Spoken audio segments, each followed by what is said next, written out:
తరబడి ఆధునికీకరించని డ్రైన్లు, ప్రభుత్వ శాఖల సమన్వయ లోపం వెరసి వేలాది ఎకరాలు నీట మునుగుతున్నాయి. సముద్ర తీరానికి సమీపంలో ఉన్న బియ్యపు తిప్ప గ్రామస్తుల తిప్పలు పట్టించుకునే నాథుడే లేడు. సముద్రపు నీరు ఎగదన్ని పంట భూములన్నీ చౌడుబారుతున్నాయంటూ రైతులు గగ్గోలు పెడుతున్నా ప్రభుత్వం పట్టించుకోవడం లేదు.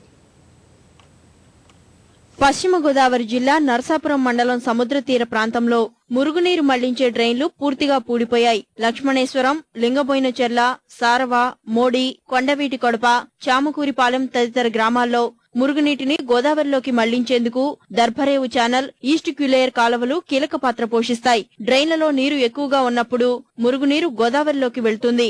గోదావరిలో నీటి మట్టం ఎక్కువగా ఉన్నప్పుడు ఆ నీరు డ్రైన్లోకి రాకుండా తలుపులు మూతపడతాయి. ఏళ్ల తరబడి మరమ్మతులు చేయకపోవడంతో కాల్వలకు బిగించిన ఈ తలుపులు పూర్తిగా పాడైపోయాయి. ఫలితంగా సముద్రపు ఉప్పు నీరు ఎదురొచ్చి డ్రైన్ల ద్వారా పంట పొలాలను ముంచెత్తుతోంది.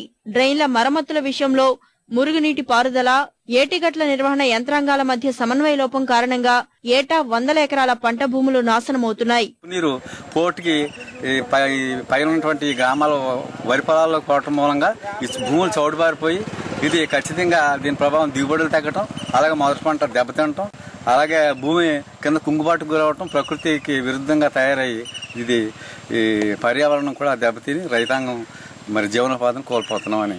ఆ నార్మల్ వేసిన ఉప్పు నీటికి గురైపోయి మాకు పండ్ల పంట కోసం కూడా జరుగుతుందండి. దానికి ప్రభుత్వ తరపు నుంచి కూడా ఏ రకమైన చర్య తీసుకోకపోవడం వల్ల ఆ కాలంలో డ్రైనేజ్ శుభ్రంగా తవ్వించకపోవడం వల్ల మేము రైతులందరూ కూడా అప్పుల్లో కోల్పోయింది. చాలా నష్టపోతున్నాం. సారా పంట అంటే అప్పుడే 10-15 సంవత్సరాల మట్టికి ఎట్టి పరిస్థితుల్లో మాకు రైతుకి ఏ రకమైన లాభాలు కూడా పండించలేదండి.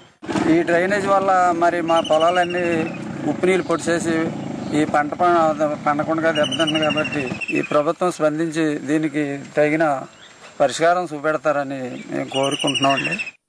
ఇప్పటికైనా అధికారులు స్పందించి డ్రైన్ల మరమ్మతులు చేపట్టి పంట భూములను కాపాడాలని రైతులు వేడుకుంటున్నారు.